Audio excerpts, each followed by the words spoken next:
Je voudrais vous souhaiter une bienvenue à tous.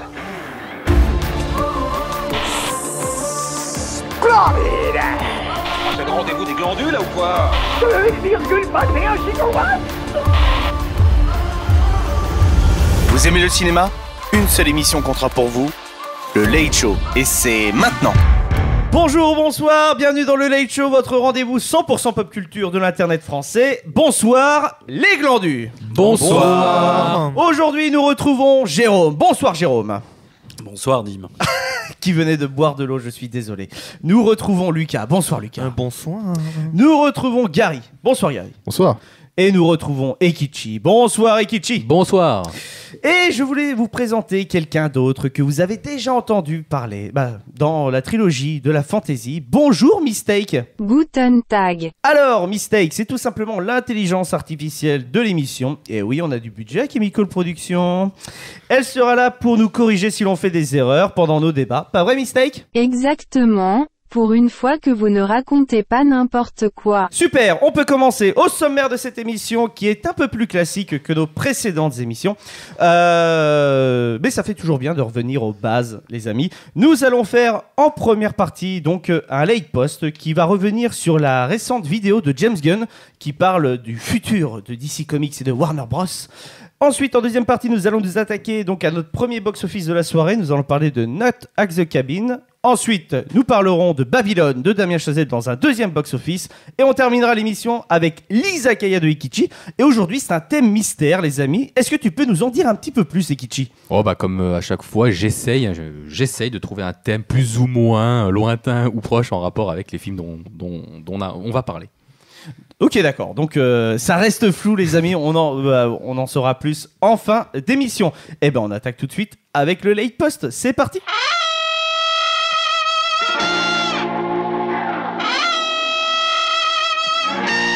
Pour ce Late Post qui sera beaucoup plus court que d'habitude, on va revenir sur James Gunn qui a sorti une vidéo sur la chaîne de DC Comics ou de Warner Bros, je sais plus, mais en tout cas c'est un communiqué officiel et il vient nous parler en fait des différents projets. Est-ce que vous avez vu cette vidéo, les amis, ou non ? Alors c'est vrai que je vous en avais pas parlé, justement, je vais vous annoncer les différents projets dont il a dit et surtout j'aimerais avoir un petit peu votre réaction, les potos, justement pour ça, pour voir un petit peu comment vous réagissez à ces annonces. Voilà, c'est pour ça que je vous en avais pas parlé, etc. Donc vous avez pas vu la vidéo ?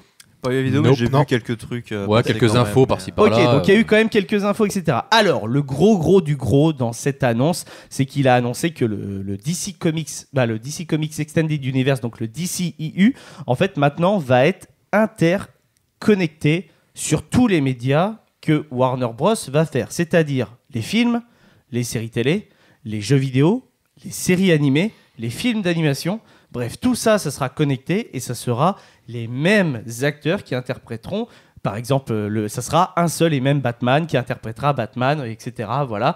D'où, à mon avis, aussi le recast de Superman total et que Henry Cavill, finalement, elle a juste loupé le casting comme James Gunn a pu le dire dans cette vidéo-là. On a du mal à le croire, hein, quand même, que Henry Cavill a du mal à louper le casting de Superman. Mais du coup, moi, j'ai une petite question. Ouais, vas-y. Après, je tiens à signaler, je ne connais pas James Gunn personnellement. Oui, ça je me doute. Mais du coup, c'est surtout parce que dans les annonces que j'ai vues, il y en a une concernant le Batman. Oui. Par rapport à l'annonce d'une date pour celui de Matt Reeves. Alors, on va y venir, justement. Du coup, savoir si jamais c'était... si chaque personnage va rester... Oula. Chaque acteur va rester du coup le personnage qu'il incarne. Est-ce que Pattinson est présumé pour être le Batman ? Non. Ça va être le bordel. Alors les amis, déjà je vais vous le dire tout de suite. Ça commence déjà. Alors, donc c'est vraiment le bordel, hein, les amis, pour Warner. Mais globalement, James Gunn, il a vraiment une capacité à se dire, il a une vision. On sent quand même que là, ils ont une vision où il s'est réveillé un matin, il y a eu un prophète au-dessus de son lit, il y a eu Prolix qui était au-dessus de lui. il va y avoir, tu vas faire des grandes choses pour Warner, t'inquiète pas. Donc alors en gros, le DCEU, donc comme on l'a connu, va être totalement rebooté, mais il va y avoir un autre label de DC Comics et il est nommé maintenant, donc il s'appelle Elseworlds et en gros, ce label-là rentre en compte pour l'univers de Matt Reeves. Donc l'univers de Matt Reeves et l'univers de Todd Phillips. Donc le Joker de Todd Phillips fait partie du DC Elseworlds Et le Batman de Matt Reeves fait partie du DC Elseworlds. Donc c'est un label, c'est pas genre un univers connecté. Ils sont estampillés DC Elseworlds. Ils auront peut-être un logo attitré, ça on n'en sait pas plus. Mais voilà. Par contre, pour le DC Comics Extended Universe, donc le DCU, là, le premier chapitre va commencer, le premier vrai chapitre. Il s'appellera donc Gods and Monsters. Et donc, il y a le premier projet de cet univers-là, c'est Superman Legacy. Et il arrivera qu'en juillet 2025. Donc, ça nous laisse quand même du temps pour voir, déjà, pour qu'on se coltine les dernières purges de DC, j'ai envie de vous dire. Mais globalement, voilà. Donc, ça sera Superman Legacy. Ensuite, il suivra un autre film qui s'appellera The Authority. Ça, je pense que vous n'en avez jamais entendu parler. Donc, c'est pour ça que je vous ai justement mis un petit résumé de ce que ça va être. Donc, c'est une adaptation en série des comics créés en 99 sur une équipe de super-héros torturés entre leurs intentions et les moyens extrêmes qu'ils doivent utiliser pour sauver le monde. C'est un petit peu, entre guillemets, un The Boys façon DC Comics. Voilà, ça va être un peu trashouille. On sait que James Gunn, il aime le côté un peu trashouille avec Suicide Squad, The Suicide Squad, celui qu'il avait produit, celui qu'il avait fait. Donc voilà.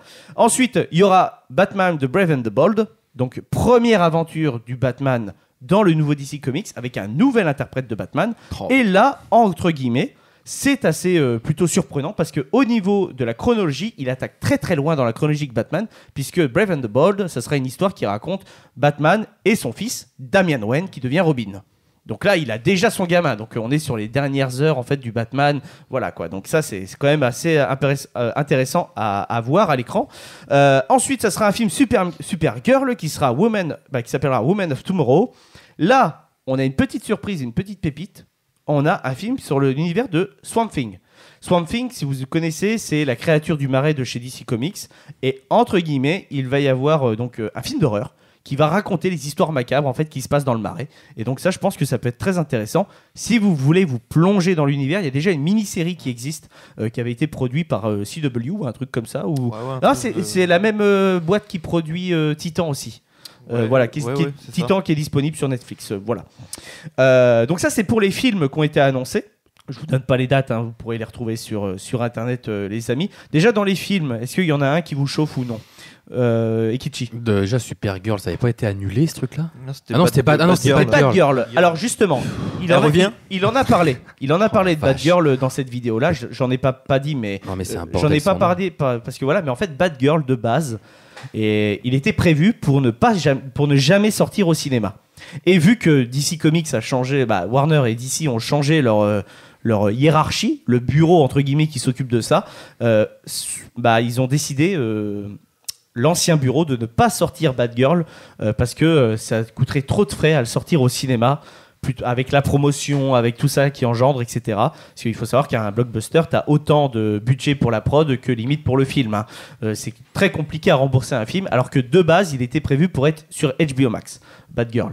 D'ailleurs, c'est assez fou de se dire que Batgirl est prévu pour le petit écran, alors qu'il y avait quand même Brendan Fraser dans le rôle de Firefly, qui est en train d'exploser en termes de popularité. Bravo à lui de revenir en grande force avec Darren Aronofsky.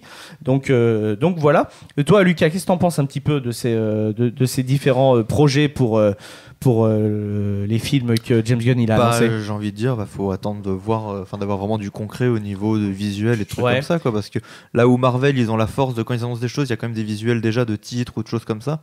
Là, les titres sont annoncés quand même, mais tu vois, il y a des titres, mais c'est quand même des petits logos visuels ou des logos, des trucs comme ça. C'est des vrais logos. Là, c'est des annonces qu'il a dit, ça va arriver, il y aura ça. Maintenant, il n'y a plus qu'à attendre vraiment de ce que ça va donner, d'avoir au moins des noms d'acteurs, des noms de personnes qui vont arriver, des trucs comme ça. Quoi, voilà. Parce que, je suis assez d'accord.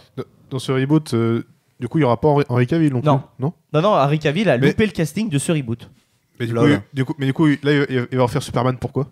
Il ne fait plus Superman. Il fait plus. Ça a encore changé.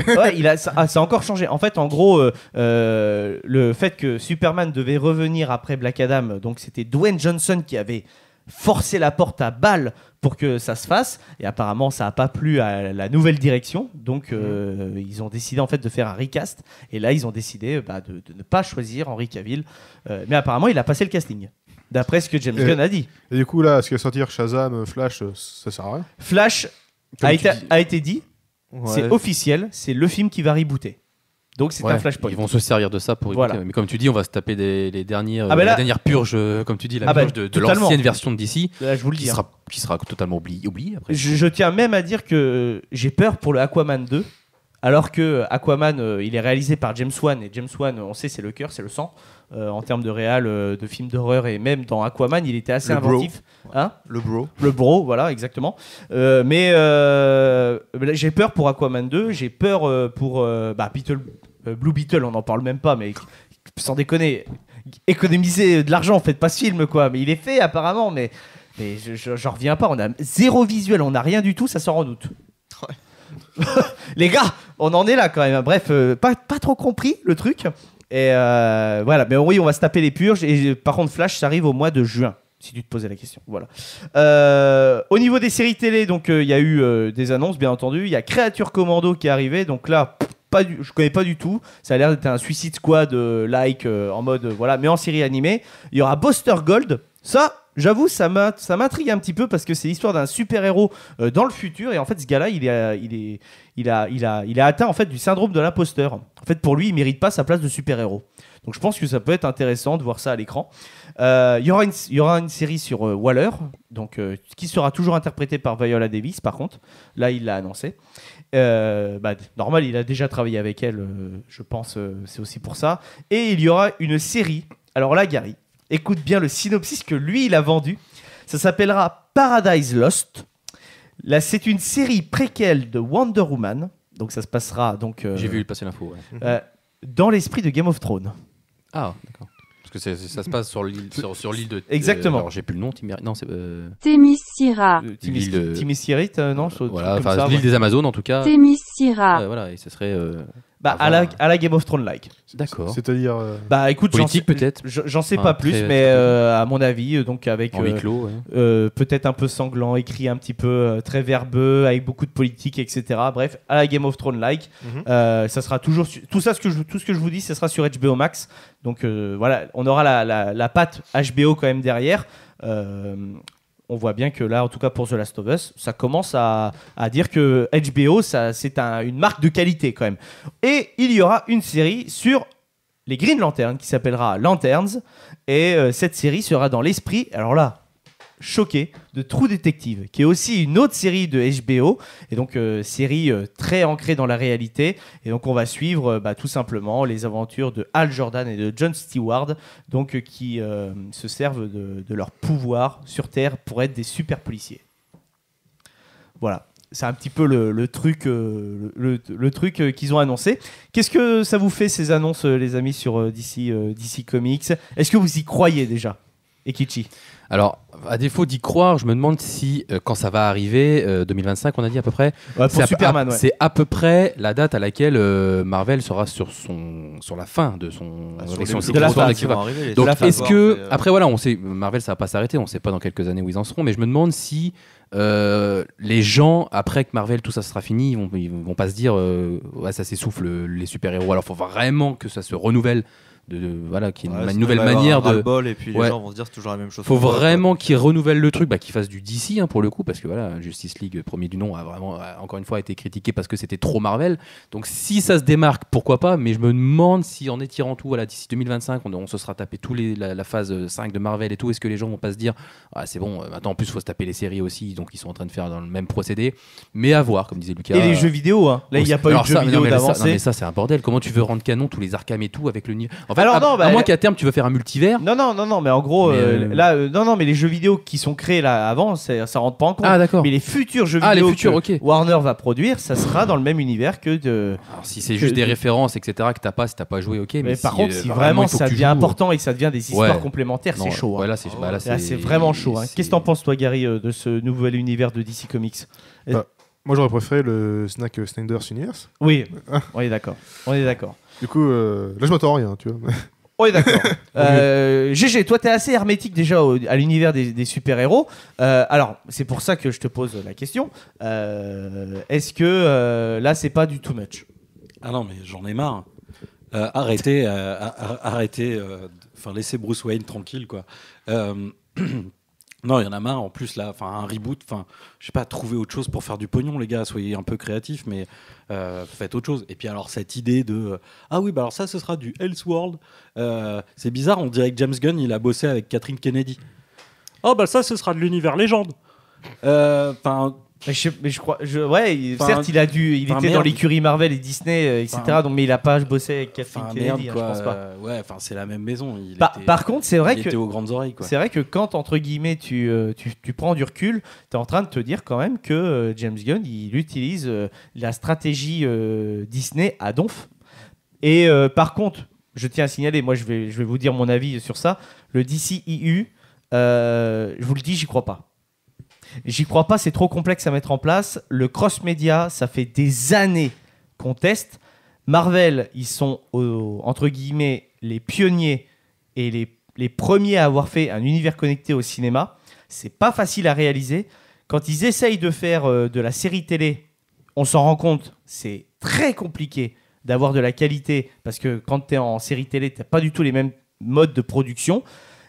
Mais Marvel s'arrête là. C'est-à-dire que ces séries télé et ces films, là, s'ils veulent mettre les jeux vidéo, s'ils veulent mettre les séries animées, s'ils veulent mettre les dessins animés, s'ils veulent mettre ça, c'est trop. Je rappelle quand même que le cross-média, à l'époque, pour ceux qui se souviennent, c'était la série HeroCorp qui avait tenté de faire ça, à la fois où les épisodes étaient diffusés sur Internet, mais à la fois sur la télévision avec France 4, mais il y avait des compléments sur YouTube, etc. Ça n'a jamais pris. Finalement, les gens, ils aiment on va dire la fidélité, c'est-à-dire que c'est un rendez-vous. Je dis pas que genre potentiellement la série Lanterne peut être intéressante en façon True Detective, tu vois. De tout retrouver dans un seul endroit et puis de pouvoir voir tout simplement, quoi. Parce que là, s'il faut aller à droite à gauche pour trouver quelque chose, acheter des jeux pour suivre une histoire, tout au bout d'un moment. Ouais, mais voilà. Et pourtant, voilà, j'avoue, moi j'aime bien les univers connectés, mais faire un univers connecté, c'est pas simple. On voit bien que Universal avait tenté de le faire avec le Dark Universe à l'époque. Souvenez-vous quand même que le premier film, c'était La Momie. À la base, ils avaient quand même réussi à caster Johnny Depp pour L'Homme Invisible, pour cet univers connecté.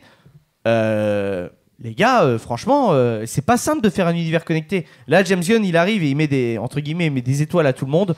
Voilà. Moi, je vous le dis, je me focus vraiment sur le label Elseworlds. Vu que maintenant, il a un nom, on va l'appeler comme ça. Mais je vais me focus sur ce label-là parce que je pense que c'est le genre de label qui peut nous proposer des pépites comme Joker 1. Joker 2, on peut pas savoir parce qu'apparemment, là, avec les rumeurs, le fait qu'il y a des scènes en comédie musicale, etc., machin, il va sûrement diviser. Mais en tout cas, The Batman, on était d'accord que c'était quand même une belle petite claquouse l'année dernière. On attend le 2 avec impatience. Surtout que là, Matt Reeves revient de nouveau. On pourrait très bien essayer. En plus, il y a quelques rumeurs qui disent que vraiment, ça sera Mr. Freeze le méchant. Moi, je suis vraiment impatient de voir ça pour Mr. Freeze, si c'est le cas. Parce qu'on voit bien quand même que Matt Reeves, il a réussi à réinventer un petit peu le pingouin et un peu l'homme mystère. Réinventer à sa sauce un Mr. Freeze, moi je pense que ça peut être intéressant. Réinventer, en tout cas, il l'a rendu un peu plus dark. Voilà. Mais moi j'aime bien le pingouin qu'il a dans son univers, quelque chose de beaucoup plus réaliste donc, et mafieux. Mr. Freeze en réaliste, c'est ça, faut voir. Parce Freeze réaliste. Parce que là le premier était vraiment, c'est ça qui a plu énormément, c'est qu'il était très réaliste et ça nous faisait enfin, voilà, on enlevait un peu tout ce côté magique et fantastique et fantasy, mais après à voir. Hein. Dans Gotham, il est pas si fantastique que ça, Mr. Freeze, mais bon, à voir. Oui, mais ne parlons pas de Gotham, là ça n'a rien à voir, là t'as les lumières. Non, mais c'est vrai qu'il y a une grosse fanbase de Gotham, vraiment. Moi j'ai plutôt apprécié. T'as vu toute la série ? Non, j'ai pas fini justement, donc il paraît que. Apparemment la fin c'est un peu en eau de boudin, mais bon, voilà quoi. Eh ben écoutez les amis, merci de cette petite réaction. Voilà, c'était plus court que d'habitude. On va passer tout de suite au premier box-office de la soirée. J'ai nommé une note acte de cabine. Générique. Je suis Iron Man. Je suis quasiment sûr que nous avons affaire à un serial killer. Fuyez, pauvre fou! Agent spécial d'Oufsi. Tu n'es qu'un jouet! Adrien! On se retrouve pour ce premier box-office de la soirée. Knocked at the Cabin, le dernier film de M. Night Shyamalan. Tout de suite, extrait audio. Si vous ne faites pas ce choix, ce sera la fin du monde. On nous accorde une chance de décider du sort du monde entier. La planète est en sursis. J'ai peur. Rien n'est aussi imparfait et parfait en ce monde que notre famille. Je vous en supplie, faites un choix. Toujours ensemble, toujours ensemble. Je vous le demande une dernière fois. Vous devez choisir.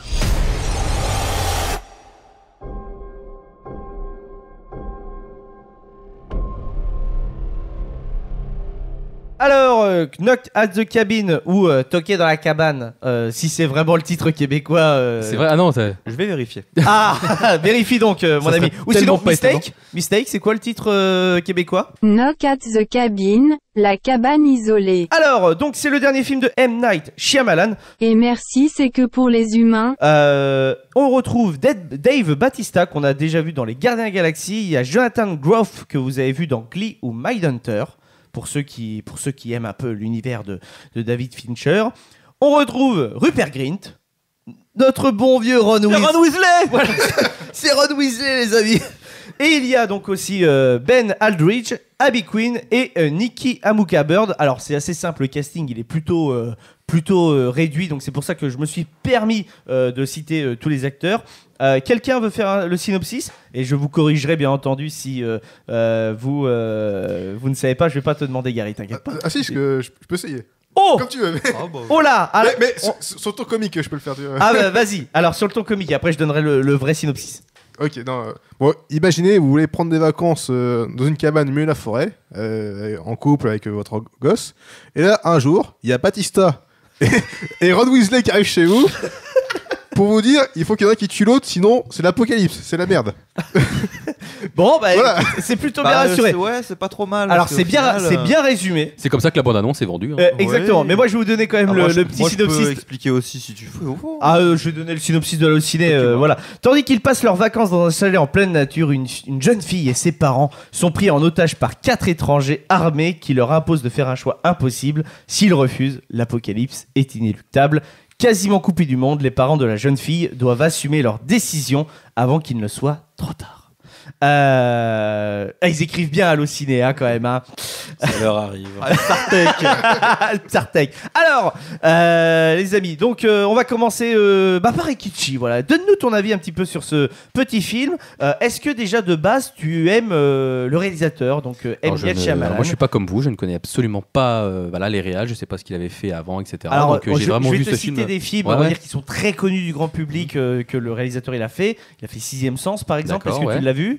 Il a Incassable, il a fait donc Split, Glass. D'accord. Okay. Et sinon des films un peu plus Signe, Phénomène, The Visit, le village, voilà. Et moi par exemple là, j'ai jamais vraiment les références de tiens on le reconnaît sa patte, etc. Ou enfin j'ai pas ce regard que vous avez. Alors ça c'est Jérôme qui va en parler, parce que Jérôme a vraiment, on a eu la chance de faire la séance avec GG et bah globalement je vous dis, Jérôme il a très très bien saisi, je pense que Shyamalan voulait dire et voulait montrer avec ce film, donc on te laissera vraiment une grosse partie pour en parler, mais donne-nous ton avis Ikichi. Alors bonne surprise pour moi, en ayant vu la bande-annonce, c'est pas du tout malheureusement un film dans lequel je me serais dirigé, mais comment du coup c'est vrai que je m'attendais un peu à un nanar. Enfin en voyant la bande-annonce je me dis c'est quoi ce nanar quoi. D'accord. Mais au final en regardant le film on découvre forcément que enfin il y a ce côté en fait on t'explique etc. Et non en fait il y a un sens, c'est cohérent, donc mais c'est pas le film que je me serais dit je vais voir.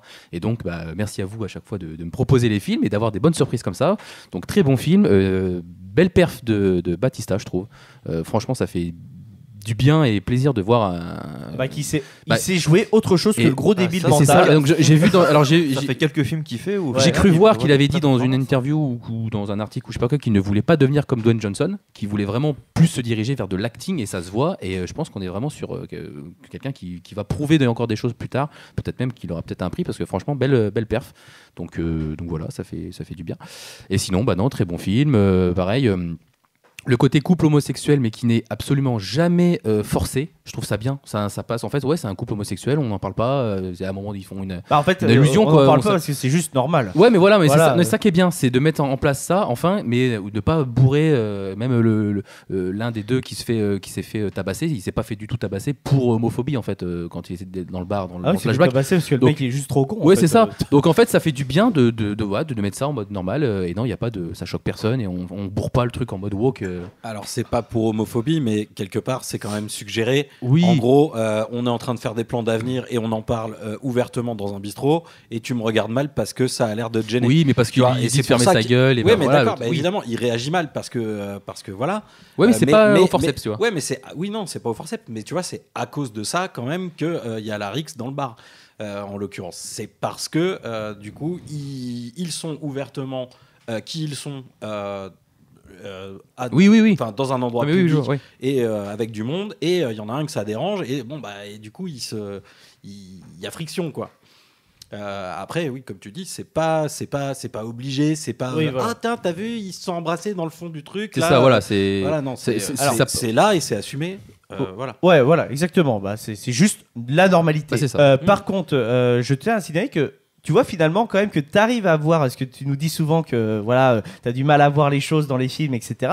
Et là, je voulais te féliciter parce qu'en fait, là, sans t'en rendre compte, tu as remarqué un détail que Shyamalan, lui, il aime que ses spectateurs de ses films fassent devant ses films, c'est découvrir ce qui se passe de l'histoire en même temps que les personnages dans le film. Dans tous ces films, ça c'est un truc qui revient énormément. Et donc toi, tu en as parlé tout de suite, c'était instinctif. Et donc ça prouve que sur ce film-là, il a fait très bien son boulot. En tout cas, parce que ça c'est vraiment une gimmick en fait de spectateur. Donc voilà, tu vois, merci. Le sens commence à s'affûter. Lucas, ton avis sur Knock at the Cabin. Pas facile à dire pour un petit Frenchie comme moi, la merde. Comment knock at the cabin. Knock at the cabin. Knock at the cabin. D'ailleurs, on va garder ça et on va remplacer tous les fois où je le dis. Ouais. Non, par ton truc. Knock at the cabin. Donc voilà. Alors Lucas, ton avis? Et bah écoute, comme Old, donc son film d'avant, j'ai une bonne surprise aussi. Bah justement, on en parlait avec GG. Moi, je l'ai pas vu Old. Et bah moi j'avais bien apprécié, j'avais bien aimé. Après, c'est pas le goût de tout le monde sur. En fait, de toute façon, ces films sont super mitigés sur plein de choses. On peut le dire, hein, les amis. Hein, Voilà, comme je le disais pour vous sur le conducteur de l'émission, c'est vrai que c'est un réalisateur qui est très controversé pour certains, pour le grand public, il peut être vraiment, il peut avoir fait des films au génie, et pour les cinéphiles, on va dire un petit peu plus érudits et affûtés, des fois il va faire des sombres merdes. C'est pas facile, il a enchaîné beaucoup de grosses défaites dans sa carrière, entre After Earth, Avatar, le dernier maître de l'air, The Visit qui est passé complètement à côté du public. Il n'a pas eu une carrière facile, et pourtant après Sixième Sens, tout le monde disait que c'était le nouveau Spielberg. Donc c'est vrai, il revient de loin, il revient de très très loin chez Shyamalan, et bravo, parce que Split, ça y a redonné un bon coup de boost là. C'était bien. Que ce soit Split ou juste après. Glass, magnifique. Voilà, c'est vraiment incroyable, chef-d'œuvre. Franchement, Glass, un des meilleurs films que j'ai pu voir de ma vie aussi. Franchement. Tu sens que le mec, du coup, il a eu cette volonté de vraiment revenir en disant, regardez quand même que je sais faire des choses et que je sais faire du cinéma, et que c'est pas que mes films d'avant qu'il faut critiquer, c'est que j'ai vraiment quelque chose, quoi. Je suis d'accord. Et non, en vrai, le film là, très bon, parce que en fait, dès le début, tu sens que les personnages sont piégés dedans, dans une histoire qui sont enfermés et tout ça. Et tu le ressens juste, déjà les plans de caméra, quoi. Les gros zooms sur les visages pendant la discussion, voilà, on t'enferme avec les personnages. À partir de là, tu sais que tu pourras pas en sortir. C'est vrai. Et puis les plans qui sont totalement déséquilibrés pour dire qu'il y a un malaise en fait qui est là, malsain, etc. Très malsain. Très malsain. Justement, je pense que le côté malsain, c'est ce qui a déplu à mon cher Gary. C'est très malsain dans la façon de filmer. C'est ça un petit peu, Gary? Non, pas trop, non. T'as pas trouvé que c'était malsain quand même? Moi je trouve quand même qu'il y a des phases quand même où t'es gêné à regarder l'image. Ouais.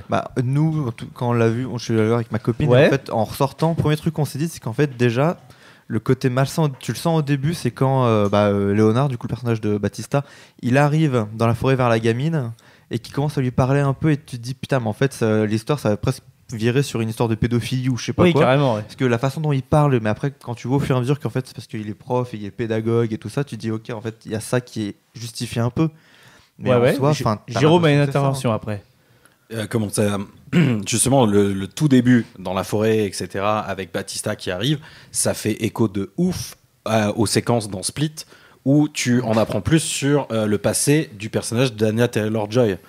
Parce que justement tu as ce petit enfant qui est avec un adulte qui est pas invité, voilà, c'est le cas, etc. Et qui est là, et vu que les cadrages sont exactement les mêmes, moi ça m'a tout de suite fait penser à ça, et je me suis dit ah non, tu vas pas me faire ça encore, Night. Et non, bon, heureusement il le fait pas. Non. Ah ouais, non, mais en plus, c'est bête à dire, mais je savais pas du tout. Mais apparemment, c'est en revoyant des vidéos un petit peu analystes, etc., sur la filmographie de Shyamalan, où le premier plan, à chaque fois, il est toujours un indicateur dans son film. Et là, je sais pas si vous vous souvenez du premier plan du film.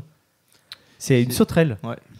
Et en fait, c'est totalement indicateur sur, finalement, ce que représentent les personnages qui viennent dans la cabane, quoi. Ouais, l'émission va sortir, le film sera largement, peut-être plus en salle même. Oui. On va se permettre de spoiler le film. C'est toujours difficile de pas spoiler. Voilà. Donc voilà. Donc oui, donc pour dire tout simplement que comme quoi les personnages qui viennent dans la machine, dans la cabane, tout simplement, ce sont les vrais cavaliers de l'Apocalypse, les 4, et chacun est représentatif en fait de leur rôle. Hein. On a la mort, on a la maladie, on a c'est lesquels ? La famine. C'est mort, famine, pestilence. J'avais oublié mort. Et non. La guerre. Et la guerre. Voilà. Exactement. Voilà. Donc c'est vraiment eux. Et alors, est-ce que justement ce petit retournement de situation, même si c'est pas vraiment un gros twist, on le voit venir. Justement, est-ce que vous l'avez venu ou est-ce que c'était une surprise un peu totale ? Gary, tu l'as vu toi venir ? Oui, on le voit quand même. Dès les premiers sacrifices, je me suis dit il y a quand même un petit côté cavalier de l'Apocalypse quand même, tu vois. Ouais. Non, moi je trouve que tu le vois quand même, tu le sens venir quand même. Ouais, mais non, mais je comprends un petit peu quoi. Ouais, et donc, tu le vois venir aussi, ouais. Moi, je me suis dit, je m'en suis douté pendant tout le truc, puis en fait, le fait qu'ils aient vraiment le côté humaniste entre guillemets, de faire ça vraiment pour les gens et de les personnifier dans le sens où chacun, tu vois, qu'il y a quelque chose où en fait ils aiment ils aiment les gens, ils aiment les enfants, ils aiment vraiment tout le monde. En fait, il y a ça qui m'a un peu perdu sur ce côté-là en me disant, en fait, j'ai un doute du coup si c'est vraiment eux, jusqu'à ce que au final. Moi, ce que j'ai compris, c'est que c'est des incarnations des cavaliers de l'Apocalypse dans des gens qui ont le critère pour et que les gens ils sont pas là de leur plein gré. Enfin, on sent qu'ils ont quand même ce côté ça me fait chier, mais j'ai pas le choix. Enfin, il y a ce côté, j'ai l'impression qu'ils sont comme une sorte comme possédés en fait par le cavalier. Voilà. Il y a une possession petit peu. Ouais, moi, je le comprends comme ça. Oui, il y a ce côté-là parce que déjà quand au moment des sacrifices, ils s'anonymisent complètement en se mettant cette cagoule blanche, etc. Et après derrière, ils ont eu des visions et c'est à cause des visions qu'ils se sont sapés comme ça. C'est pour ça qu'ils ont fabriqué leurs armes comme ça, etc. Et ça va reprendre très très loin dans la façon de représenter les cavaliers de l'Apocalypse. La guerre, elle a un cheval roux. Ils ont pris Rupert Grint qui est roux et il est sapé en rouge. Rupert Grint est sapé en rouge. La famine, elle est en noir et elle vient avec une balance pour te dire qu'il y aura plus autant d'onces, d'orge ou de ceci, etc. Son arme, de part et d'autre, c'est un espèce de fléau à chaîne avec une masse d'un côté et puis une hache de l'autre. Donc elle a cette balance, celle qui est la famine et qui est sapée en noir. L'infirmière donc qui s'occupe des malades, elle représente donc la maladie, voire la mort. Et souvent donc la mort, elle est souvent soit en vert, soit en jaune dans les représentations, etc. Et en blanc, c'est le tout premier cavalier qui arrive. Et du coup, c'est pour ça que Batista, c'est celui qui les introduit, finalement. Oui, qui a la chemise blanche. Et où derrière, tu sais pas trop, en fait, quel est son rôle à lui, parce qu'il est là au début, mais c'est aussi lui qui termine tout. Comme la mort, c'est l'accompagnant dans le film, l'accompagnant donc t'accompagne vers la mort. C'est l'accompagnant et jusqu'à leur métier. Ça fait écho à leur rôle derrière. Tu vois, il y en a un qui, Rupert Grint, il empêche les incendies, alors que lui, du coup, il va déclencher la guerre. Avec la guerre,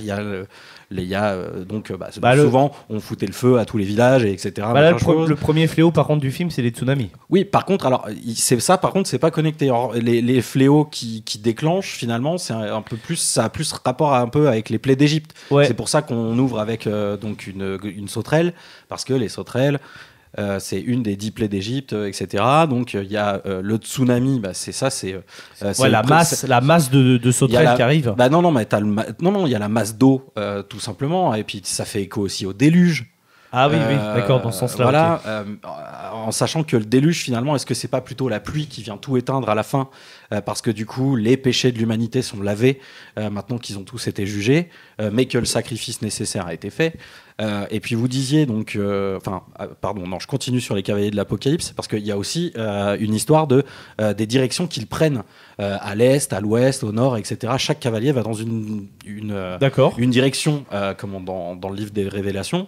Et en l'occurrence, eux, ils n'y vont pas, mais ils y viennent. Ils viennent des 4 coins des États-Unis. Ah putain. Tu vois. Putain, c'est vrai. Putain. Et il est bon le GG quand même. Hein, au niveau de la symbolique, Shyamalan, il est allé loin, mais après, c'est son truc. Il fait toujours dans le symbolisme. Exactement. À fond. Et il prend toujours. Vous disiez que il revient de loin, mais il revient de nulle part en fait. Cet homme-là, il fait tout le temps la même chose. Il prend un principe grotesque et il va à fond dessus et il est toujours sur la ligne et il y a des moments où pas de bol il a franchi et il tombe dans le grotesque et ça marche pas et il n'arrive pas à emmener le public avec lui, mais là en l'occurrence là on est encore sur de l'isolation un peu comme dans Signes, etc. Voilà. Est-ce que du coup tu dois interpréter les signes ou non comme étant la vérité? Là c'est pareil. Est-ce que les gens qui sont devant toi, qui viennent de te ligoter, sont en train de te dire la vérité ou non? Est-ce que ce qu'ils te montrent à la téloche, c'est pas quelque chose d'enregistré, puisqu'après tout ils t'ont coupé le téléphone? Pourquoi ils auraient pas piraté ta téloche? C'est ça, là aussi. Parce que vous disiez qu'on sait pas, on comprend que c'est vraiment les cavaliers de l'Apocalypse, etc., mais finalement le doute subsiste jusqu'à ce que une fois que Batista, que Léonard s'est égorgé, tu vois un avion tomber dans le coin de l'écran. C'est ça. Moi, quasiment jusqu'à la fin, j'ai cru que c'était un canular. Je ne sais pas si c'est vrai ou pas. Moi, c'est pour ça que je dis que j'avais quand même le doute de savoir si c'était vraiment ça ou pas. Ah non, mais je sais pas pourquoi. Je me suis dit, au vu du ton du film, qu'on était quand même un petit peu obligé d'aller en fait jusqu'au bout et de dire que c'était les cavaliers, quoi. Tu vois, au vu du ton que ça prenait. Ah ouais, je veux bien, mais tu vois, c'est quand même le mec qui t'a fait croire à un village perdu au milieu de la forêt, et à la fin, on va chercher des médicaments au bord de la route goudronnée, quoi. Non, mais j'avais pas vu, je l'avais pas en tête. Je t'avoue, quand j'ai vu Nocturgus Cabin, le village. Pourtant, t'as tout, t'as la forêt, t'as. Non, mais c'est vrai, t'as raison. Vois, c'est plutôt jaune. Et en parlant de télé, quand il allume la télé, la première fois quand il veut montrer qu'il y a le cataclysme qui arrive. C'est le caméo de Shyamalan. Exactement. Oui. Toujours. Il est là. Toujours dans ses il est là. Il fait son petit caméo. Et il est en train de vous présenter le poulet frit de poulet. Là, voilà. Il est bon notre poulet. Donc voilà quoi. Délicieuse poulet. Délicieuse poulet. Donc voilà, Nocturgus Cabin. Franchement, moi j'ai beaucoup aimé ce film également. Je vous le conseille sincèrement. C'est un des rares huis clos où je peux vous dire que c'est cool d'aller le voir au cinéma. C'est cool d'aller le voir au cinéma parce que, comme l'a dit GG, on a quand même des scènes qui sont plutôt impressionnantes. Le coup de l'avion qui tombe, vraiment, la scène fait son petit effet, on va dire, même à travers l'écran de la télévision. Celui-là, et puis même même dans la téloche, quand tu vois moi j'étais là. Si vous avez déjà pris l'avion et que vous n'aimez pas trop les gargouillis que ça vous fait dans le ventre au moment du décollage ou dès qu'il y a une petite turbulence et tout ça. Là, je me suis dit, je veux pas être là-dedans. Je veux pas être là-dedans. Et là, tu t'es dit, merde, ça y est, l'humanité est en train d'être jugée. Ah oui, c'est clair. Après, la scène des avions est vraiment très impressionnante. J'ai trouvé que le sound design et en tout cas tout ce qui est montage sonore est super bien dans ce film-là. J'ai jamais vu des coups de foudre me faire peur autant. Le premier coup de foudre qui passe, on va dire, dans la forêt, comme ça, il est glaçant en fait. Vraiment, c'est rare d'avoir un truc aussi puissant et strident. Tu sens que c'est le doigt de Dieu qui va enflammer la terre. Un petit peu, tu vois, ça. C'est pour ça que c'est super bien réalisé, je trouve. Donc c'est pour ça que je vous dis qu'il y a certains films, malgré que ce soit un petit budget, je suppose que c'est clairement un petit budget ce film, malgré le panel d'acteurs. Mais en vrai, c'est un film que je vous conseille fortement d'aller voir au cinéma. Oui, que ce soit pour le sound design, même pour les effets visuels, ou carrément. Juste pour voir, parce que niveau montage et effet de caméra, tout ça, moi il y en a un que j'ai toujours en tête, c'est celui de quand Batista assène son coup de hache. Et que tu vois la caméra qui vient sur le côté, puis d'un coup qui se remet dans qui suit la hache en fait. Moi, j'ai rien que ça, mais Ouais. Moi, j'adore. C'est même justement assez novateur de voir Shyamalan faire des trucs comme ça. C'est un peu le délire de James Wan, un petit peu de faire des virevoltages avec sa caméra. Il l'avait fait dans Fast and Furious 7. Il l'avait fait également dans Malikant, non? C'est le film Malignan. Malignan, exactement. Ouais. Là, il y en a énormément.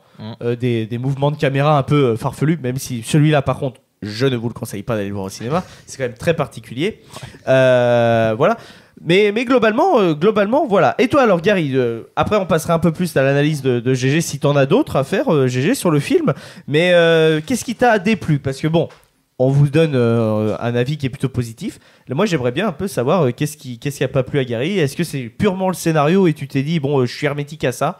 Et c'est totalement honorable de se dire qu'on n'est pas fait pour ce genre de film, quoi. Oui, il y a un peu de ça. Puis c'est un peu aussi le côté psychologique. Ok. En gros, moi, de ce que je vois, c'est soit tout le monde meurt, soit tu tues l'être que tu aimes le plus au monde. Et à part ça, j'ai pas du tout saisi l'intérêt du film. Tu vois, je suis passé totalement à côté du reste. Et voilà, moi, ça m'a pas. Ouais, ça m'a pas ça m'a pas plus que ça, tu vois. Ouais, non, je comprends totalement. Hein. Le côté symbolisme, etc., ne va peut-être pas forcément taper à tout le monde. Je pense que, je sais pas si Kichi, toi tu l'avais de base, le côté symbolique du film, à part les Cavaliers de l'Apocalypse. Mais les autres symboliques, pas au point de Jérôme, mais je pense que tu t'es renseigné. Bah là, j'ai refait des recherches, tu vois, pour les armes, etc. Mais c'est vrai que non, on sent que, puis je suis sûr qu'il y en a qu'on n'est pas ça aussi à côté. On sent qu'il est allé loin. Nous, on a l'essentiel, les Cavaliers, machin, l'Apocalypse, le côté religieux, mais je suis sûr qu'il est allé beaucoup plus loin, et des petits trucs qu'on n'a pas forcément. Comme on disait déjà, le début de commencer par une sauterelle, tout ça, enfin voilà. Mais ça c'est fort, hein. Ça c'est fort, hein. Vraiment commencer le film. C'est super fort. Justement, pour moi l'Apocalypse, bon, je suis pas expert en récit biblique, mais pour moi l'Apocalypse c'est vraiment la guerre entre les cieux et l'enfer, tu vois. Et t'as l'humanité qui est au milieu de tout ça, un peu comme dans Supernatural. Mais après je suis pas expert en récit. Mais bon. Alors moi pas du tout. Hein, on est sur. Moi les seules références d'Apocalypse que j'ai, c'est dans God of War, quand tu tues à chaque dieu, il y a une Apocalypse qui vient. Donc quand tu tues Hera, il y a la peste. Quand tu tues oui, ou Darksider, parce que Darksider où tu joues les Cavaliers de l'Apocalypse. Voilà, mais bon, c'est des références certes bibliques, mais pop culture aussi. Donc est-ce que c'est pas remanié? Mais oui, bah, t'en as plein. Enfin, tu vois, par exemple, l'arme du cavalier blanc, donc qui est le premier qui apparaît, parce que c'est ça, c'est enfin pour les judéo-chrétiens et pour les chrétiens, c'est surtout c'est Jésus en fait qui va ouvrir des seaux.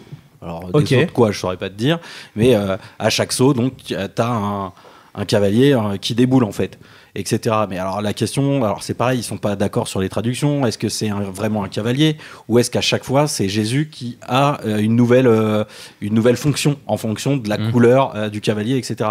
Et lui, le premier cavalier, donc le cavalier blanc, lui, il est supposé avoir un arc. Là, il y a personne qui a d'arc ou qui a tu vois, il a une hache à moitié fourche. Rien à voir avec l'arc en l'occurrence. Donc côté fourche parce que il représente la mort aussi peut-être, mais voilà, il y a peut-être plusieurs références mélangées. Ouais, mais non, voilà. mais du coup c'est l'infirmière qui est en jaune, qui est plus la mort finalement. Enfin, elle est entre la maladie et la mort parce que, enfin, en tout cas, par son arme, c'est elle la mort parce qu'elle a une espèce de fossile, tu vois. Donc non mais oui. Après bon, ça c'est peut-être aussi il a fait aussi un choix visuel par rapport à des armes qui peuvent être intéressants à mettre à la caméra. D'ailleurs le plan de Batista avec son arme est magnifique. Hein. C'est très bien que tu l'aies cité d'ailleurs Lucas. J'ai une autre petite analyse par rapport au film. Ah bah alors, le film il a plein de niveaux de lecture, donc ça c'est vraiment appréciable. Parce que déjà, donc il y a le côté apocalypse, etc., qui ça nous fait nous poser la question à nous, si on était dans le même cas, qu'est-ce qu'on ferait comme choix? Est-ce qu'on serait capable de croire des gens qui déboulent comme ça chez nous et qui nous demandent de faire ça? Surtout que la question, elle est posée à un moment dans le film, c'est est-ce que ça n'a pas toujours été comme ça? Est-ce qu'à chaque fois qu'il n'y a pas de grande catastrophe mondiale, il n'y a pas 4 bonhommes qui sont débarqués chez des gens et qui leur ont dit attention, tu tu vas faire un choix, sinon l'humanité, tu vois. Donc ça te rappelle tous les épisodes de peste qu'il y a eu, et donc ça rappelle le dernier en date avec le Covid notamment, où on était tous cloîtrés chez nous, avec juste le petit écran de notre télévision pour nous dire ce qu'il fallait penser ou non, etc. Et si derrière tu as 4 bonhommes qui viennent et qui disent, bon alors tiens, pour arrêter le Covid, mon gars, et voilà, tu butes ton chat. Tu vois, qu'est-ce que tu fais ? Donc ça te fait poser la question, ça fait poser la question du scepticisme aussi, parce que le personnage qui est sceptique dedans, il est dur. Hein. Il est quand même jusque boutiste. Bon, après c'est aussi justifié par son histoire, parce qu'il s'est fait tabasser, que derrière il a fait une thérapie, qu'il s'est remis sur... Il est avocat, je crois, un truc comme ça. Ouais, avocat en droit humain. Voilà, donc il est beaucoup plus terre-à-terre que son compagnon. Voilà, il est très terre-à-terre, et d'ailleurs j'ai adoré ce foreshadowing-là, le moment où ils sont donc dans l'orphelinat pour adopter la gamine, etc. Et que donc tu as cette fresque religieuse, etc. Et qui... c'est quand même 2 homos qui sont dans une salle d'attente avec Jésus et des petits enfants donc sur le mur, et que donc le sceptique du groupe lui dit si tu pries, promis je me moquerai pas. Et c'est là où en fait j'ai compris, voilà, celui qui se sacrifie c'est lui qui va être convaincu, parce que il a cette sensibilité là, parce qu'il a probablement eu cette éducation religieuse là, etc. Donc c'est lui qui va partir. Là à ce moment là son destin il était scellé dans ma tête. Et je me suis même demandé si c'est pas la gamine qui allait le buter. Mais bon. Ah ouais, GG là. Ah non, mais. Ouais.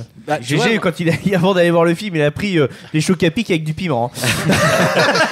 Il était chaud. Mais il est pas allé jusque là. Mais ouais, donc du coup, au niveau de la lecture, c'est ça. C'est en fait, voilà, jusqu'où va ta crédulité, à quoi tu vas croire, et etc. Et est-ce que finalement un écran de télé ça suffit, tu vois, parce que l'autre il le défonce, et finalement même toi tu t'es dit ah ouais putain la télé elle a dit tout ça, etc. Donc ça nous fait nous poser pas mal de questions sur même maintenant en fait nos rapports aux médias, à quoi croire, quoi ne pas croire, etc. Et derrière aussi avec le réchauffement climatique, quel sacrifice tu es prêt à faire toi pour sauver toute l'humanité.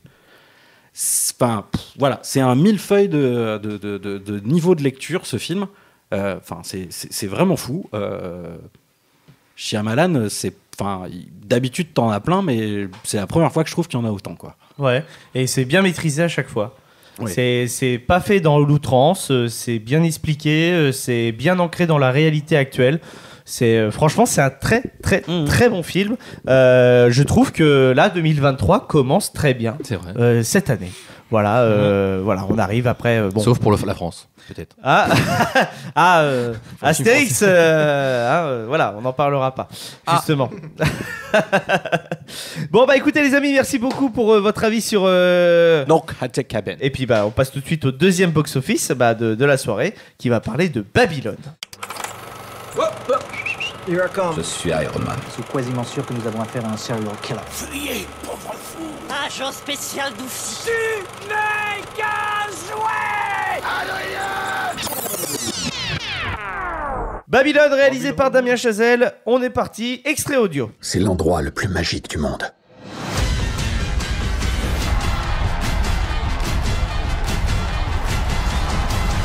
Écoutez-moi! Ouais, vous les machos à grosse burne! Qui veut me voir affronter un serpent à sonnet?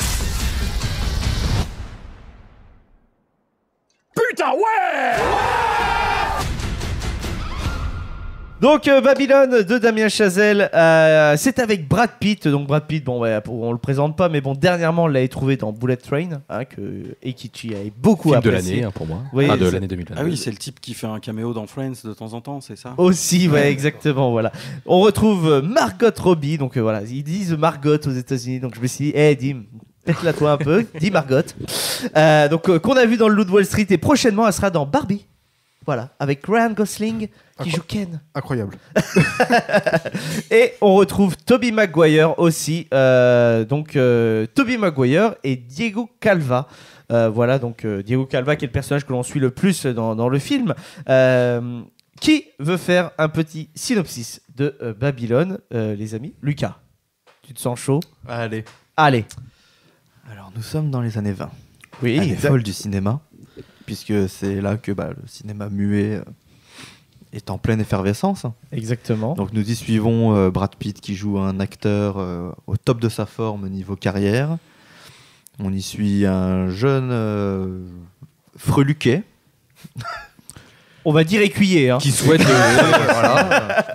C'est carrément ça, hein. c'est l'homme à tout faire de Brad Pitt. Hein. Voilà ça, et qui est l'homme à tout faire de Brad Pitt, qui au final va voir sa carrière, un début de carrière arriver pour une explosion au fur et à mesure. Et Margot Robbie qui souhaite devenir actrice. On ne sait pas. Rien ne nous le prouve. On n'a pas vérifié. C'est vrai. Donc elle est actrice. Elle souhaite devenir actrice et elle se prend déjà en disant que c'est une star, tout ça, et sa carrière va commencer à décoller à partir de là. À partir d'une fête. Hein. Voilà, comme quoi le monde est petit. Hein. Et oui, avec des nains qui font des pogo sticks spéciaux. Ah oui. C'est vrai que les nains sont incroyables. Vous avez tous vu le film, hein, les amis. Vous vous souvenez des nains quand même? Ah oui. Au début. Ouais, qui sont sur des sautes. Les 30 premières minutes sont incroyables de ce film. Donc voilà, alors ton synopsis est plutôt cool, mais j'aime beaucoup celui de Allociné, parce que comme je l'ai dit, Allociné, là ils ont bien écrit. Vraiment, Babylone retrace l'ascension et la chute des différents personnages lors de la création d'Hollywood, une ère de décadence et de dépravation sans limite. C'est totalement ça. Point à la ligne, voilà, merci, au revoir. Non, franchement, je trouve que c'était pas mal. Alors, l'avis sur Babylone, les amis. On va commencer par Jérôme. T'as fini justement sur... Donc, Haunted Cabin. Donc, à toi, sur Babylone. Eh bien, un super film de Chazelle, encore une fois. Alors, petite déception, parce que je m'attendais à quelque chose d'aussi romantique que La La Land peut-être, mais bon, c'est mon côté fleur bleue qui parle, que voulez-vous. Le romantisme est loin là. Et là, ouais, non, on commence, on se fait chier dessus par un éléphant. Ah oui. Donc non, mais alors par contre, ouf. La réal, c'est encore des plans séquences dont il a le secret, hein, ce bon Damian. Voilà, ça apporte du grandiose. Et puis alors, franchement, le nombre de personnes qu'il y a, le nombre de figurants dans la fête là, mais je sais pas comment ils font. Je pense que ça a dû être difficile à gérer. Que ce soit la fête ou que ce soit le tournage, le gros tournage. Non mais ou le gros tournage. Non mais le gros tournage. Alors le gros tournage, moi j'adore. En plus le passage du muet à la réalité, au parlant, au film parlant, des films muets au film parlant. Cette claque, c'est-à-dire que c'est le bordel quand il s'agit d'un film muet. Il y a du bruit partout, etc. Et là, film muet, rien. Film parlant. Film parlant, rien. Il faut absolument se taire, etc. Et tu sens que les mecs ils sont pas habitués. T'as l'impression d'être devant l'épisode avec la mouche dans Breaking Bad, tu vois. Ça m'a fait penser à ça aussi un petit peu. Truc de ouf. Et puis l'autre il peut bien crever dans sa cabine avec sa caméra. On s'en tape. Mais il est mort. Il faut qu'on avance. Mais il meurt dedans, carrément. Il va jusqu'au bout aussi. Non, c'est ça. C'est jusqu'au boutiste. Et donc franchement, et en termes de réal, en termes d'hommage au cinéma, c'est génial. On en parlera, mais cette fin, bref, j'en dis pas plus, mais ça c'est fou. Et là où je pense qu'il y a, on est un cran au-dessus dans ce que Chazelle il sait faire, c'est que cette fois-ci, on nous parle pas d'une seule histoire, on suit pas juste le destin d'un personnage, mais là on en a 3 qui se croisent, qui se recroisent, etc. Et on arrive à suivre tout est cohérent, et etc. En termes d'écriture, on sent qu'il y a un step up, quoi. Totalement d'accord avec toi. C'est vrai que les destins croisés, là, d'habitude, on aurait pu se dire c'est pas le point fort, on va dire, de Chazelle. Il était habitué à nous dire vous allez suivre ce personnage-là et vous allez le voir justement dans différents états. C'est ce qu'on voit par exemple dans Whiplash et dans La La Land. Même si La La Land c'est un couple, mais c'est Voilà, une unité en fait entre guillemets. Ouais, La La Land, c'est vrai que voilà, il y a déjà un peu ça avec le couple. En plus, il y a le what if, etc. Ouais. Voilà, qui peut faire. Justement, là, le côté what if, etc. de la fin de La La Land, c'est carrément en fait ce qu'il fait à la fin de Babylone, mais en puissance 1000 avec cet hommage, cette déclaration d'amour au cinéma de l'ancien temps et actuel à la façon 2001 de l'Odyssée de l'espace sur cette musique de Justin Hurwitz qui est monumental, franchement je vous le dis, et je vais vous le dire vraiment sincèrement, je vois de plus en plus de TikTok qui reprennent cette séquence, mais merci vraiment toutes les personnes qui partagent cette séquence, déjà d'une parce que vous avez été voir le film et qu'il mérite clairement d'aller le voir au cinéma. Nous avons de la chance, on fait partie des films qui le fait vivre le mieux à l'heure actuelle, nous les Français. Aux États-Unis ils se tapent un four monumental et je ne comprends pas. Mais au moins chez nous, il a quand même passé les 500 000 entrées dès la première séance, donc, dès la première semaine, donc c'est bien mérité. Damien Chazelle, c'est un réalisateur que j'aime beaucoup. La La Land m'avait mis une claque mais monumentale. Ça fait des années que je tanne ma mère de voir ce film parce que je sais qu'elle va adorer et elle ne le regarde pas et ça me désole. Je sais qu'elle va écouter l'émission, donc je te le dis, maman, regarde La La Land. Et quand tu es vraiment au niveau de Babylone, c'est pour moi ce que j'ai aimé Babylone, c'est le loup de Wall Street qui rencontre La La Land, j'ai adoré. J'ai adoré le côté décadence. Il est poussé à l'extrême, jusqu'au boutisme à fond. Ça fait du bien de voir des films qui osent montrer ce genre de choses. On l'avait dans Le Loup de Wall Street à l'époque, avec des moments où justement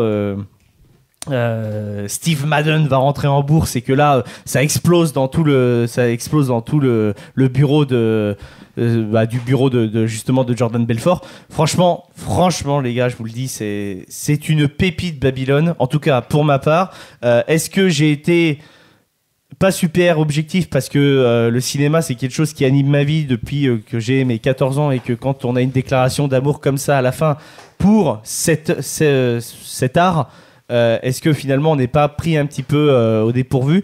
Mais j'ai pas vu passer les 3h10 du film. J'ai adoré tous les histoires, le fait que ça montre à la fois le beau, la décadence de ce métier-là, où est-ce que ça peut t'emmener dans la célébrité, où est-ce que ça peut t'emmener jusqu'à la mort.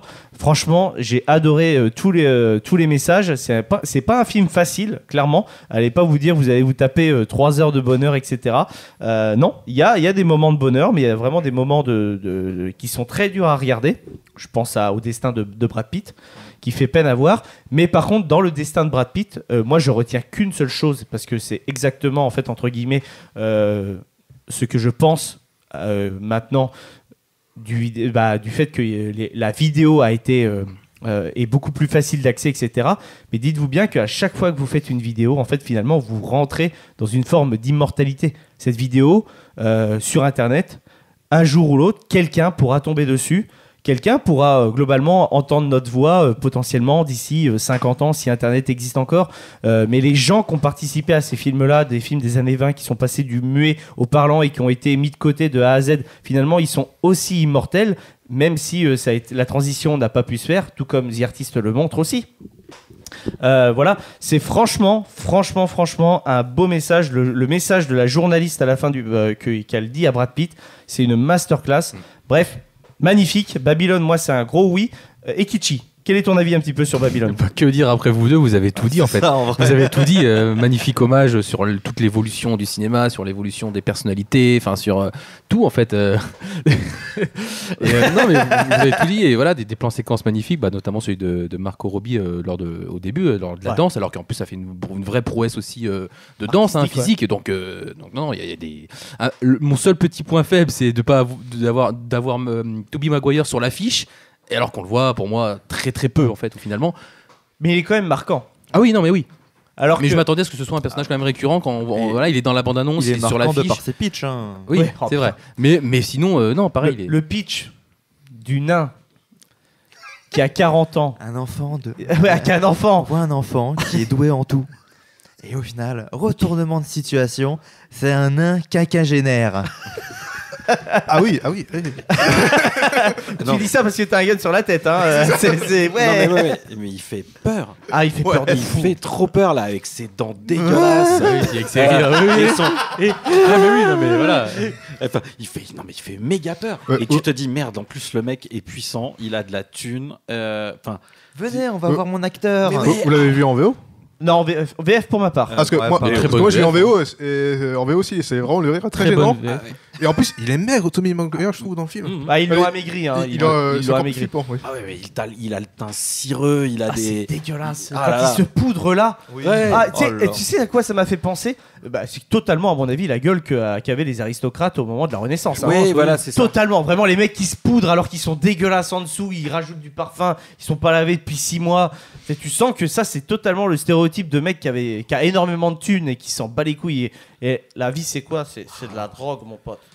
C'est la drogue, mon ami, la vie. C'est dents orange là. Comme un c'est pas bon. ragondin, là. Bon, si vous voulez dans les amis, c'est important. Gary, ton avis un petit peu sur Babylone. Est-ce que tu as apprécié ce film? Je sais que tu avais bien aimé le Loup de Wall Street, donc c'est pour ça que je me suis dit, à mon avis, ça peut peut-être fonctionner. Non, je vais te le rabat-joie, mais non, pour moi, ça n'a pas marché. Ça n'a pas marché? Non. En fait, pour moi, on en a déjà parlé, mais pour moi, c'est vraiment un hommage au cinéma, mais un hommage, mais en montrant les plus mauvais côtés, les gros vices du cinéma. Tu vois, moi, j'ai juste cette impression-là. Ouais. Dans le film. Ce qui est le cas aussi, hein, clairement, on va pas se le cacher. Hein. Le coup de la scène de base, de la scène d'intro, c'est une scène qui montre de la décadence, qui montre du sexe, de l'orgie, des choses qui peuvent faire rêver beaucoup d'hommes. Ah oui, non mais peut-être pas Gary. Franchement, on était sur M6 un dimanche, tu vois. C'était sexe, drogue. Alcool, les dessous d'Hollywood. Aujourd'hui, M6 vous dit tout. C'est un peu ça, c'est un peu le capital, c'est un peu le capital des années. C'est Bernard de la Villardière qui présente devant la maison. Exactement. Non, puis même le cadreur qui crève dans la cabine. Tu dis. Donc voilà, pour moi j'ai l'impression que c'est un hommage, mais tu montres les plus mauvais côtés du cinéma. Est-ce que c'est pas plutôt, entre guillemets, de montrer vraiment le négatif, une grosse partie du négatif qu'il y a dans tout ce métier-là, et finalement finir par quand même la beauté de cet art avec cette séquence finale? Et est-ce que du coup, c'est pas justement le propos, parce que tu pars d'un négatif pour avoir quelque chose de positif à l'écran? Oh là là là. Écoutez, là on frôle les cieux là au niveau de la réflexion avec GG là. Mais le message de l'hommage, j'ai compris ça. Oui. Mais pour moi, tu disais les 3 heures, tu les as pas vues. Moi, le film il a été très long pour moi. D'accord. Okay. J'étais fatigué. Honnêtement, au bout de 2 heures, j'étais sur le point de partir. Et j'ai eu Tobey Maguire, je me dis, ouais, je vais rester un peu quand même. Ah oui, d'accord, okay. Mais moi, c'est vrai, j'étais vraiment comme ça quand je l'ai vu. Hein. Ok, même pour moi qui suis pas.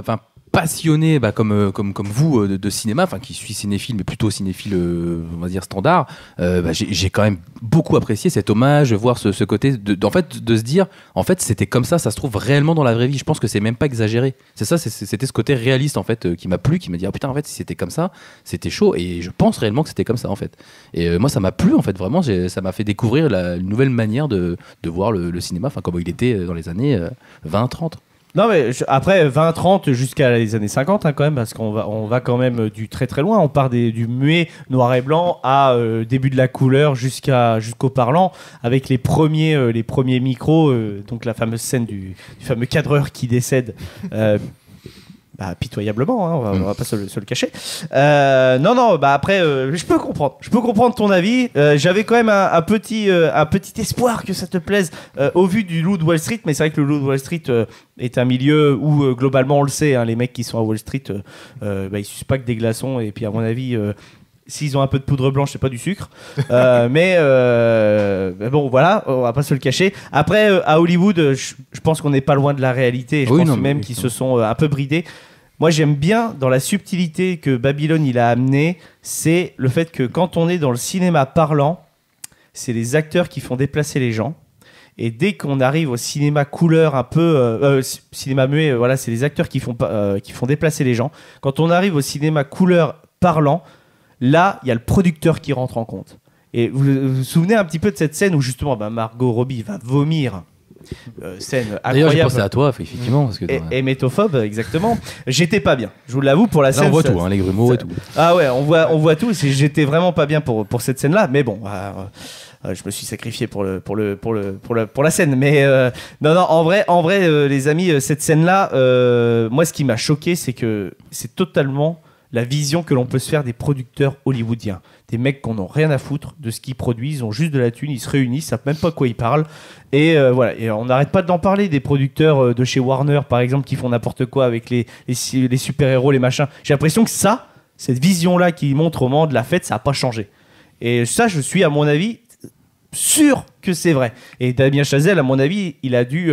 avoir beaucoup d'embûches pour faire des films comme pour faire des films, que ce soit Whiplash, que ce soit La La Land.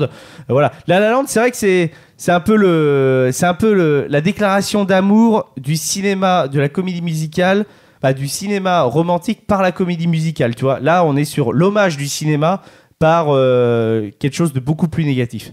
Mais c'est tout. Mais voilà, c'est.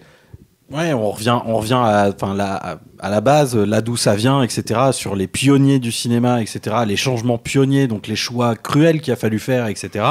Faut pas oublier que le monde du spectacle qu'il y avait avant, c'est vrai que, en plus, il y a cette dualité avec Broadway, qui est, en plus, c'est l'autre côte Broadway.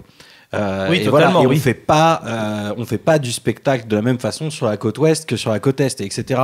Et on n'est pas des gens qui lèvent le petit doigt à apprendre des textes et machin et nanan, etc. Enfin, il y a un moment où Brad Pitt il se frite avec une de ses femmes là-dessus. Justement, femme qui est secondaire, mais qui est une des actrices principaux en fait des Animaux Fantastiques. Si vous l'avez pas reconnue, c'est celle que Newt drague pendant tout le film Les Animaux Fantastiques. Ah oui, correct. Ben oui. Voilà.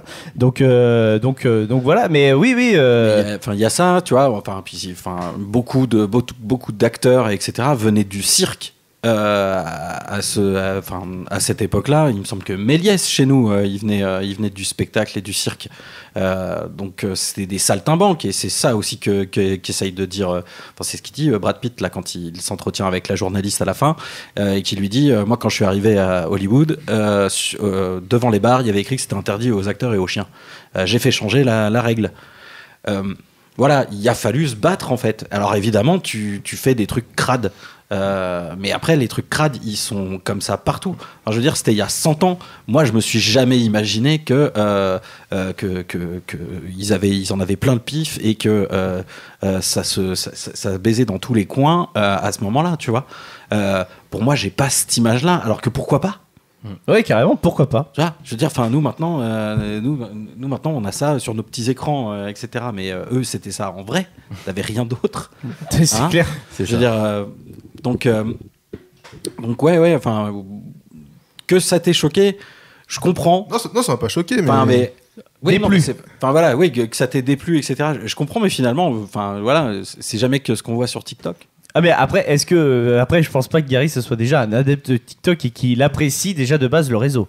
Donc voilà. Donc tu vois, voilà. Mais il est vrai que la décadence qui est montrée est aussi un petit parallèle avec notre société actuelle et les réseaux sociaux. Ah oui, on voit des choses qui sont beaucoup plus hardcore sur nos réseaux, sur nos téléphones que sur le film. Hein. Les gars, je vous le dis. Hein. Non, puis, clairement. Et puis, de toute façon, c'est clairement la volonté du film. Sinon, ça s'appellerait pas Babylone. Babylone, dans la Bible, c'est le truc qui va choir parce que ça déconne.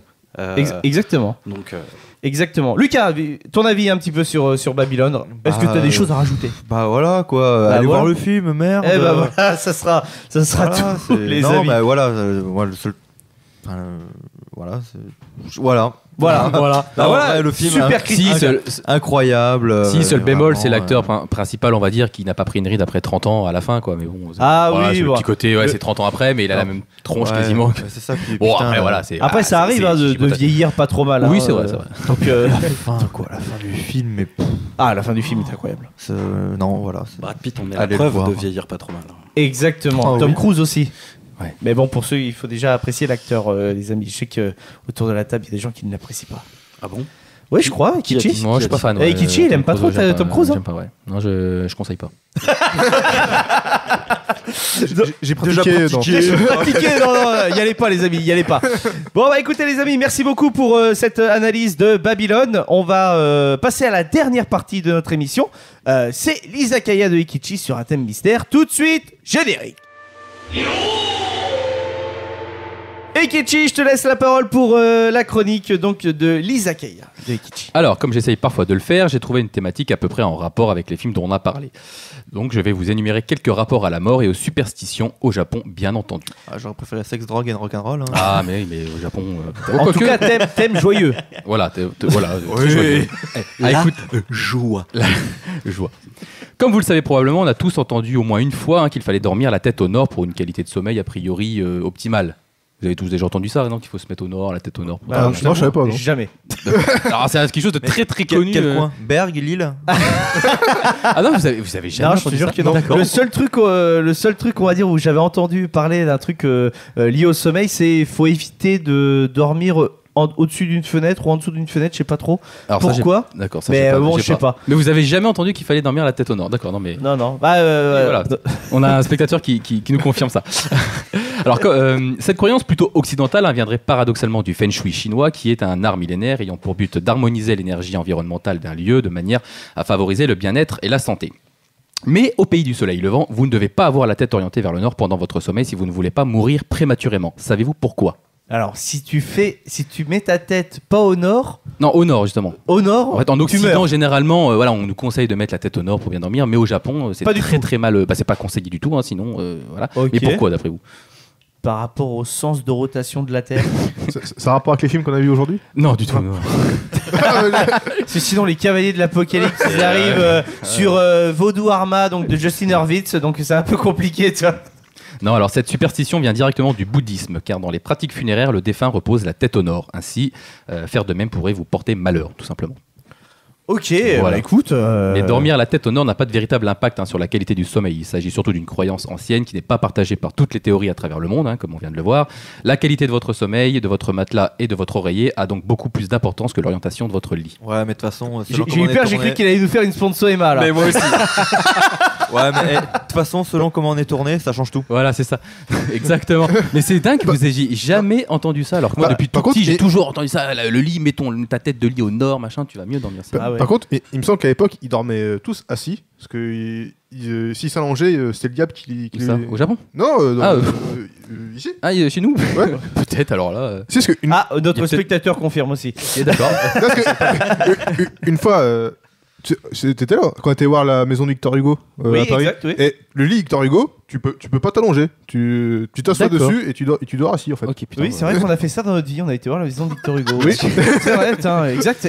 Hein. Mais alors, il dormait assis et il écrivait debout, le gamin. C'est compliqué quand même. Je veux pas savoir ce qu'il faisait allongé.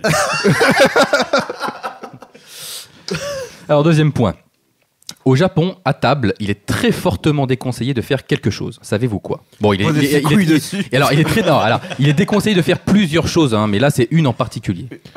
De boire. Non. Non, c'est vital. C'est important. Poser ses coudes. Jérôme, as-tu une idée? Qu'est-ce qu'il est très fortement déconseillé de faire au Japon à table? De manger avec les doigts? Non. Dire merci. Non, parce que justement, les sushis, c'est roter. Dire merci. Non. Alors, si vous allez au Japon, prenez garde à ne jamais planter vos baguettes de riz puisque cela signifie que quelqu'un est décédé. En fait, le bol de riz peut être associé au bol d'encens que les bouddhismes utilisent lors des cérémonies funéraires. Ce serait donc très mal vu. D'accord, ah ouais, bah écoute, je sais pas. Je l'ai déjà entendu et c'est peut-être toi qui me l'avais dit, c'est pour ça que tu m'as regardé avec insistance. Donc lorsqu'on partage un repas avec des Chinois ou Japonais, car ça marche aussi avec les Chinois, il est important de connaître certains aspects de la culture et notamment ces petites choses qui nous paraissent insignifiantes mais qui peuvent choquer ceux qui sont autour de vous. Manger avec des baguettes est déjà un challenge pour certains, mais apprendre les bonnes manières en est une autre. Tout comme avec notre culture de la table en France, hein. Très compliqué. Oui, le pain, tout ça. Le pain retourné, ne pas se passer le sel, il faut le récupérer. Tu peux pas te passer le sel d'une main à une main, il faut le poser. Les coudes sur la table, c'est interdit, exactement. Et puis nous, on a 10 000 couverts. Hein. Eux, ils ont que les baguettes, mais les fourchettes à gauche, le couteau à droite, les différents verres, savoir à quoi. C'est très compliqué. Hein. Les bonnes manières, c'est pas si simple. Le verre à eau, le verre à vin, le verre à purée. Le verre à vin, celui-là, on le connaît facilement, hein. On n'est pas français pour rien, hein. Alors, troisième point. Au Japon, quand il y a de l'orage, une croyance veut que les gens cachent une partie de leur corps. Savez-vous laquelle? 3 propositions. Leurs oreilles, leur nombril ou leur nez? Nombril. Wow, alors pourquoi? aucun rapport. Je trouve ça débile, du coup, je me dis pourquoi pas. Non, mais si, c'est le nombril. Moi, je pense que c'est. Ouais, une info. Non, c'est parce que c'est là où tu connectes le chargeur, non ? Pour éviter la fertilité. Pour éviter une surtension. Non. Non, parce que peut-être que dans leur culture, c'est peut-être l'endroit où ça a déjà tapé une fois. Je sais pas. Non, mais d'où le trou ? Tape dans le fond, je suis pas ta mère. Peut-être. Non, oui, bonne théorie, la foudre qui aurait amené le nombril. Non, alors si vous allez au Japon, lorsque le ciel gronde, vous entendrez très probablement les adultes dire aux enfants de se couvrir le nombril pour ne pas se le faire manger. En fait, cela vient d'un mythe très populaire qui terrifie les petits japonais. Dans l'archipel, on dit que Raijin, le dieu du tonnerre et des éclairs, et son animal de compagnie Reiju, qui a très certainement inspiré le Pokémon Raichu, ont l'habitude de détruire le nombril des humains. C'est pourquoi les enfants couvrent leur ventre quand il y a de l'orage. Un bon moyen pour les parents de s'assurer que leur petit protégé reste bien au chaud les soirs de tempête. Ça te faire manger le nombril. Alors, ils ont des peurs très très précises. Ouais, c'est vrai. C'est ça qui est dingue. Toujours. Même concernant les yokai, dans ce que j'ai fait, c'est toujours des trucs très précis, particuliers. Des situations très précises. Ouais, c'est ça. Mais vraiment, en l'occurrence, voilà, c'est parce que vu qu'ils sont sur une île, il va y avoir beaucoup de vent, et donc c'est pour que tu te couvres le bide pour pas choper la crève. Du coup, ils s'en servent pour ça, donc, mais dans le mythe, le dieu du tonnerre détruit les gens par le nombril. C'est trop cool, ça. C'est trop cool. Non, mais le mythe est cool. Bref, vous m'avez compris, les amis. Alors, 4e point. Comme vous le savez tous, le chiffre 7 est considéré par beaucoup comme un chiffre magique ou chanceux, comme pour les 7 péchés capitaux, les 7 jours de la semaine, le 7e ciel, les 7 merveilles du monde, les 7 couleurs de l'arc-en-ciel, etc., etc. Son exact opposé, le nombre 13, qui est un chiffre qui porte malheur. Les nombreuses incidences du nombre 13 dans divers domaines temporels, religieux, historiques ou mathématiques semblent expliquer le caractère mystérieux et les superstitions entourant ce nombre. Et il me semble que toi, t'es fasciné, Dim, par le chiffre 13.